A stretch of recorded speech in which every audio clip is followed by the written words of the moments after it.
کسی نے علامہ اقبال سے پوچھا عقل کی انتہا کیا ہے؟ جواب ملا حیرت۔ پھر پوچھا حیرت کی انتہا؟ جواب ملا عشق۔ عشق کی انتہا کیا ہے؟ فرمایا عشق لا انتہا ہے، اس کی کوئی انتہا نہیں۔ سوال کرنے والے نے کہا لیکن آپ نے تو لکھا ہے تیرے عشق کی انتہا چاہتا ہوں۔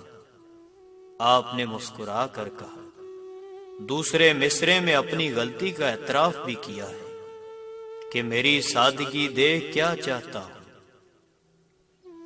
کون رکھے گا ہمیں یاد اس دور خود غرضی میں؟ حالات ایسے ہیں کہ لوگوں کو خدا یاد نہیں۔ ہم کون ہیں کیا ہیں با خدا یاد نہیں، اپنے اسلاف کی کوئی بھی ادا یاد نہیں۔ ہے اگر یاد تو کافر کے ترانے ہی بس، ہے اگر نہیں یاد تو مسجد کی صدا یاد نہیں۔ بنتے ہوا کو نچاتے ہیں سرعام محفل میں، کتنے سنگ دل ہیں کہ رسم حیا یاد نہیں۔ آج اپنی ذلت کا سبب یہی ہے شاید، سب کچھ ہے یاد مگر خدا یاد نہیں۔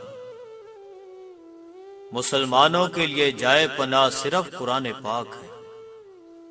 قرآن کریم کا صرف مطالعہ ہی نہ کیا کرو بلکہ اس کو سمجھنے کی کوشش کرو۔ ایک سوچنے والے زندہ انسان کے خیالات میں تبدیلی ہوتی رہتی ہے، نہیں بدلتا تو پتھر نہیں بدلتا۔ مصیبت ایک عطیہ خدا بندی ہے تاکہ انسان پوری زندگی کا مشاہدہ کر لے۔ علم کی جستجو جس رنگ میں بھی کی جائے عبادت کی ایک شکل ہے۔ انسان کی روح کی اصل کیفیت غم ہے، خوشی ایک عارضی شے ہے۔ زندگی کا راز یہی ہے کہ جہاں رہو جس حالت میں رہو، خوش رہو اور مطمئن رہو۔ فکر کی پہلی منزل کسب حلال ہے، نور ایمان بھی کسب حلال ہی سے پیدا ہوتا ہے۔ کام میری نظر میں ایسے ہی مقدس ہے جیسے عبادت۔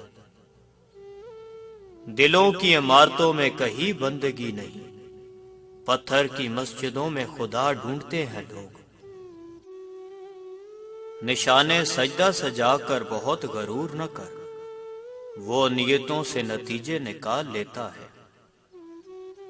یوں تو سید بھی ہوں، مرزا بھی ہوں، افغان بھی ہوں، تم سبھی کچھ ہو بتاؤ تو تم مسلمان بھی ہو۔